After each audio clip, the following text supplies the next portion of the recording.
तब उसकी पत्नी ने कहा, क्या हुआ, तुम शाम से कुछ अजीब से डरे हुए लग रहे हो, न शाम को खाना खाया तुम्हें, आखिर हुआ क्या है, मुझे बताओ। तब उसने सारी बात बताई।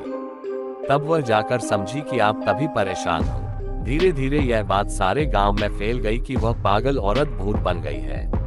तभी कुछ लोगों ने बताया कि रात को यही आवाज कुछ लोगों ने सुनी जो जंगल से आ रही थी कि मुझे बचाओ, मुझे इस नरक से निकालो। अब तो सारे लोग परेशान थे कि शहर का जाने का रास्ता भी बंद हो गया, अब हम लोग क्या करें।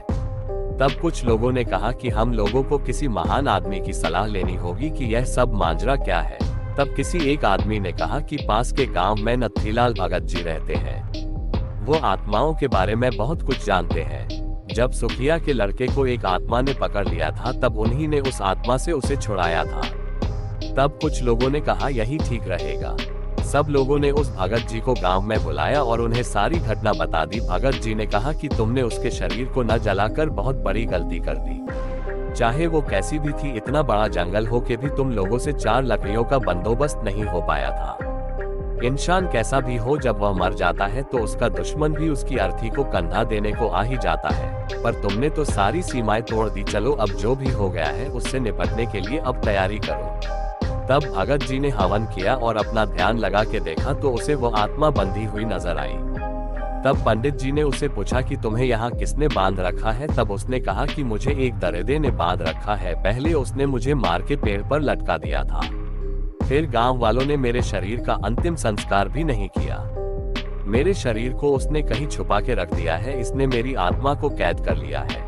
जब तक मुझे मुक्ति नहीं मिलेगी इससे, जब तक मेरे शरीर का अंतिम संस्कार नहीं हो जाता। मैंने हरिया को भी यह बात बतानी चाहिए। जब तक मैं उसे कुछ बताती, पर उससे पहले उस वसी दरिंदे ने उसे चोट पहुंचाकर बेहोश कर दिया था। तब मैंने उसे उससे बचा लिया था। तब पंडित जी सब समझ गए और कहा कि तुम चिंता मत करो, मैं तुम्हें अवश्य मुक्ति दिलाऊंगा। तब भगत जी ने आंखें खोली। तब उन्होंने कहा चलो मुझे उस पेड़ के पास ले चलो जहाँ वह मरी थी। पंडित जी ने कहा कि जिस तरीके से अंतिम संस्कार करते हैं वह सारा सामान ले चलो। तब गांव वाले सारा सामान लेकर चल दिए।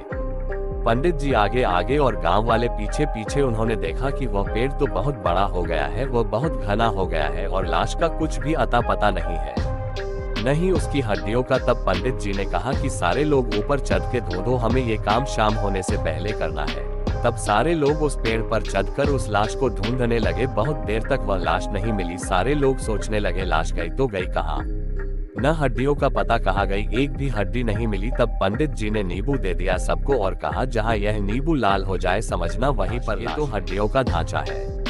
उसका इतना कहते ही सारे लोग चीखने लगे, भूत भूत। उनके सामने एक भयानक आदमी खड़ा है, उसके ये बड़े बड़े दांत, आंखें लाल लाल, मुंह भेदिए जैसा, ये बड़े नाखून।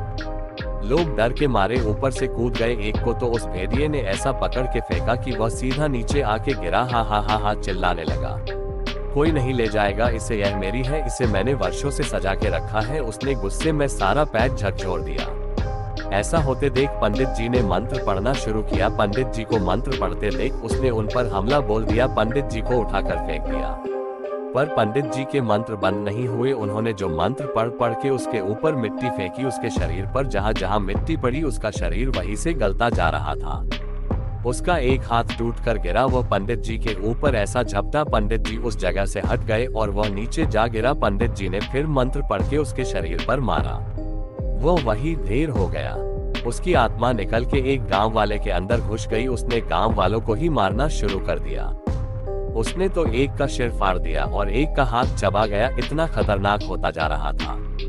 उधर शाम होती जा रही थी। तब पंडित जी ने उसकी ओर रस्सी फेंकी और दूसरी ओर एक आदमी ने पकड़ के उसे एक पेड़ से बांध दिया और उसको 2-4 मंत्र पढ़ के मारे और लोगों से कहा शाम होने वाली है, इससे पहले यहाँ और आत्माएं आए, पहले उस शव को नीचे उतारो और उसका अंतिम संस्कार कर दो। तब कुछ लोगों ने उसे उठाकर लकड़ियों पर लिटाकर आग लगा दी। वह पेड़ से बंधा हुआ चिल्लाए जा रहा था, मत जलाओ उसे, मत जलाओ उसे। देखते देखते वह हड्डियां राख में परिवर्तित हो गई। उसमें से एक ज्वाला उठती हुई बाहर आई और पंडित जी को नमस्कार किया और कहा कि अगर इसको मारना है तो उसके पहले वाले शरीर को जला दो, तब वह खुद उसके शरीर से निकल जाएगा। ऐसा कहते हुए वह आग का गोला बनकर आकाश की ओर चली गई। तब पंडित जी ने देर न करते हुए उसके शरीर को भी जला दिया। तब वह फिर चिल्लाया, मुझे मत जलाओ, मुझे मत जलाओ। तब तक आग उसके शरीर को जला चुकी थी।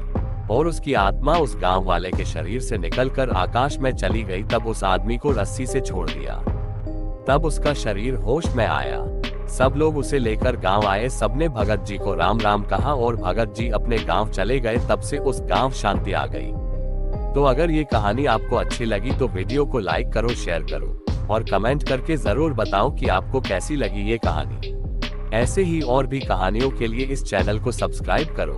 और अगर आप लोगों के पास भी कोई कहानी है और आप उसे मेरे चैनल पे बताना चाहते हैं तो कमेंट करिए, मैं आपकी कहानी इस चैनल पे बताऊंगा। मिलते हैं अगले वीडियो में।